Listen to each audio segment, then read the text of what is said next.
Saya percaya apa yang bisa dilakukan hari ini, lakukanlah. Karena waktu yang telah berlalu tidak bisa kembali. Nama saya Zulfian ZA SPMPD, Kepala SMPN 3 Pangkalan Kerinci. Saya bertugas menjadi kepala sekolah sejak 3 Juni 2015. Hingga sampai saat ini, saya telah melakukan berbagai hal untuk kemajuan dan kebaikan SMPN 3 Pangkalan Kerinci. Bono merupakan fenomena alam yang langka terjadi di muara Sungai Kampar, Kabupaten Pelalawan. Dahulunya ombak Bono ini sangat ditakuti masyarakat karena bisa menimbulkan bencana, karena bisa menyapu berbagai macam yang ada di pinggiran Sungai Kampar. Namun seiring berjalan waktu, fenomena ini justru bisa mendatangkan keuntungan bagi masyarakat sekitar. Hal ini ditandai dengan semakin banyaknya wisatawan yang datang ke Kabupaten Pelalawan, baik domestik maupun mancanegara. Hal ini tentu berdampak terhadap kehidupan masyarakat sekitar.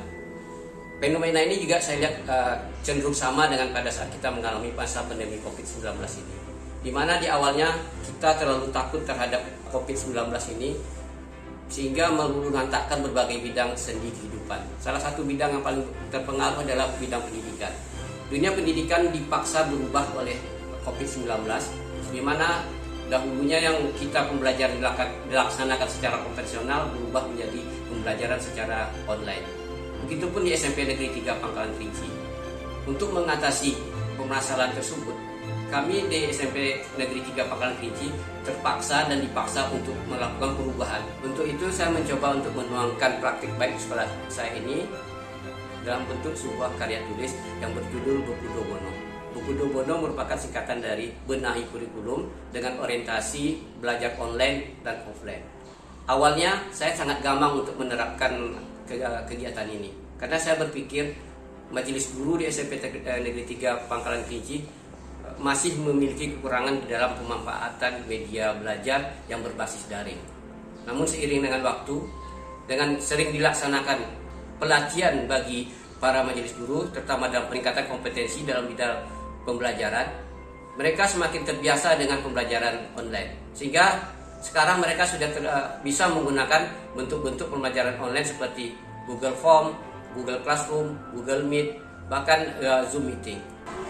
Awalnya belajar di masa pandemi menurut saya itu sulit karena saya belum terbiasa menggunakan teknologi. Namun seiring berjalannya waktu, dengan adanya masa pandemi ini, kepala sekolah atau dengan pihak sekolah berkolaborasi dengan beberapa guru melakukan pelatihan-pelatihan untuk mempelajari bagaimana mengisi kegiatan selama belajar di masa pandemi, dan akhirnya kami bisa.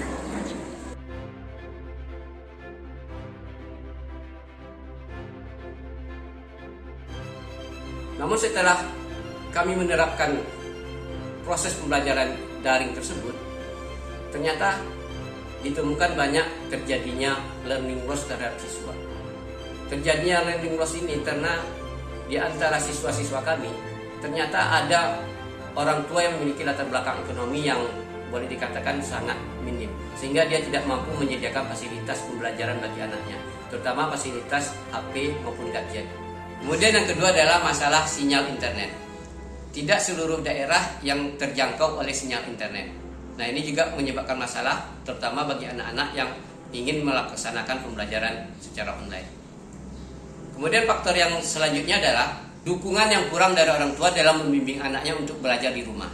Sehingga ada anak yang sama sekali tidak pernah mengikuti pembelajaran online. Untuk mengatasi permasalahan tersebut, saya mencoba berinisiatif dengan cara melakukan perubahan-perubahan. Perubahan yang kami lakukan yang pertama adalah bagi siswa yang tidak memiliki fasilitas belajar online, sekolah menyediakan fasilitas yang bisa digunakan siswa. Jadi siswa silakan datang ke sekolah untuk melaksanakan belajar online-nya di sekolah. Kemudian bagi anak-anak yang kurang dukungan dari orang tua, pihak sekolah mencoba mendatangi mereka dengan mengirimkan tim ke daerah yang anak-anaknya banyak terkendala dalam pembelajaran online. Kemudian orang tuanya dikumpulkan dalam satu lokasi. Pihak sekolah memberikan penjelasan dan memberikan pengarahan. Kalau bisa anak-anak mereka dibimbing di dalam proses pembelajaran sehingga mereka tidak tertinggal dalam pembelajaran daring. Saya dan beberapa teman saya mengalami kendala dalam belajar di masa pandemi, seperti tidak mempunyai HP dan lokasi rumah yang tidak terakses jaringan internet. Namun hal itu tidak berlangsung lama karena sekolah langsung memfasilitasi berupa komputer dengan cara datang ke sekolah dengan menaati protokol kesehatan. Akhirnya kami dapat belajar kembali.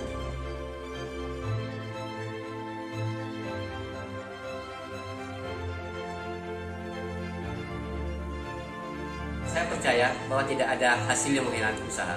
Berkat usaha-usaha yang kami lakukan dalam memecahkan permasalahan yang terjadi dalam proses pembelajaran, terutama bagi anak-anak yang kehilangan arah belajar atau learning loss, ternyata terjadi perubahan.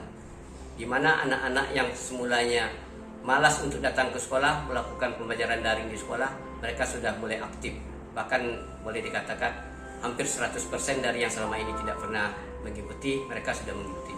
Begitu juga pantauan saya terhadap majelis guru, terhadap guru-guru saya tanyakan apakah anak-anak yang bermasalah selama ini ada perubahan. Berdasarkan laporan mereka, ternyata semua berubah. Mungkin inilah yang seperti di awal saya sampaikan tadi, buku Dobono. Dulu awalnya masyarakat Pelawan begitu dihantui terhadap ombak besar yang menyapu lingkungan pesisir sungai. Dan kita pun begitu juga sekarang di masa pandemi COVID ini. Seiring berjalan waktu, banyak hal yang kita petik, yang bisa kita pelajari dari pandemi COVID ini. Yang awalnya kita tidak melek dengan media digital, sekarang kita sudah mulai terbiasa dan melek terhadap media digital. Saya juga melihat, memantau hampir seluruh guru-guru di SMPN 3 Pangkalan Kerinci, penguasaan mereka terhadap proses pembelajaran daring ini sudah maksimal.